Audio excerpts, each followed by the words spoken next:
வணக்கம் நண்பர்களே. போன காணொளியில் பயம் மாவீரன் நெப்போலியன் அப்படின்னு சொல்லியிருந்தேன். என்னடா நெப்போலியன் மாவீரன் அவருக்கு பயமா? அவருடைய முதலில் இந்த போர் எல்லாத்தையுமே பார்க்கலாம். 1793 இந்த பேட்டில் பேர் பார்த்தீங்கன்னா டூலூன். இது யாருக்கு எதிராகனா பிரிட்டிஷ் ஸ்பானிஷ் இதில் ஜெயிக்கிறாரு.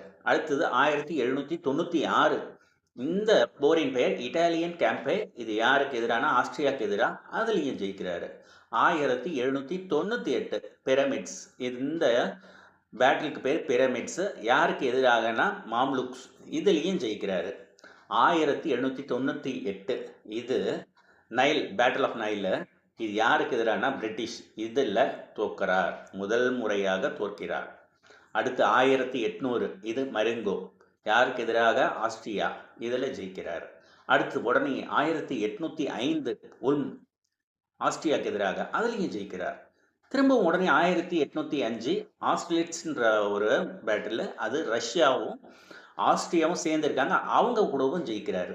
அதுக்கடுத்து திரும்ப 1806 ஜெனா என்ற ஒரு பேட்டில், அது பிரஷ்யாவுக்கு எதிராக அதில் ஜெயிக்கிறார். அடுத்து 1807 யாருக்காகனா ஃப்ரீட்லாண்ட் பேட்டிலுக்கு ரஷ்யாவுக்கு எதிராக அதில் ஜெயிக்கிறார்.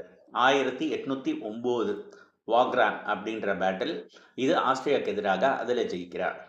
தொடர்ந்து ஜெயித்து கொண்டு இருக்கின்ற நெப்போலியன் என்ற மாவீரன் முதன் முறையாக பிரிட்டிஷ்க்கு எதிராக நைல் பேட்டிலில் தோக்குறாரு. அதற்கு அடுத்து 1813 லிப்சிக். இந்த கோலிஷன் பீரியடில் அது தோற்று போகுது. 1815 கடைசி கட்டம் வாட்டர்லூ போர். பிரிட்டனுக்கும் பிரஷ்யாவுக்கு எதிராக தோற்று போகிறார். முதல் முறையாக அவர் சிறைப்படுத்தப்படுகிறார். அதாவது இந்த சிறை என்னன்னா மிகப்பெரிய சிறை. இதற்கு முன்னாடி ஒரு தடவை சிறை பிடிச்சாங்க, அங்கிருந்து தப்பிச்சிட்டார். அதனால அதை சிறை பிடித்த மாதிரி அதை கணக்கில் எடுத்துக்கூடவே அது. ஏன்னா ஒரு 10 கிலோமீட்டர் தான் எல்பான்ற அந்த இடம் கொஞ்சம் தூரம். அதனால ஈஸியாக தப்பிச்சிட்டாரு. இந்த முறை தப்பிக்கவே கூடாதுன்னு பிரிட்டிஷ் கணக்கு போட்டவங்க என்ன பண்ணிட்டாங்க அப்படின்னு பார்த்தீங்கன்னா, கிட்டத்தட்ட 1900 கிலோமீட்டர் ஆப்பிரிக்காவிலிருந்து தூரமாக இருக்கிற மாதிரியும் 3200 கிலோமீட்டர் சவுத் அமெரிக்காவிலேருந்து தூரமாக இருக்கிற மாதிரியும் சுற்றி கடலாக இருக்கிற மாதிரி ஹெலனா ஐலாண்ட்ஸில் அவரை அப்படியே சிறைப்படுத்துகிறாங்க.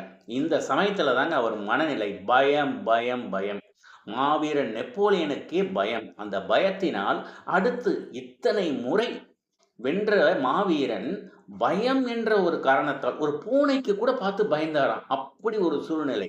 ஆகவே இந்த பயம் என்று ஒன்று வந்தால் உங்கள் வாழ்க்கையில் எல்லாம் முடிந்தது என்பதை நினைவில் வைத்துக் கொள்ளுங்கள்.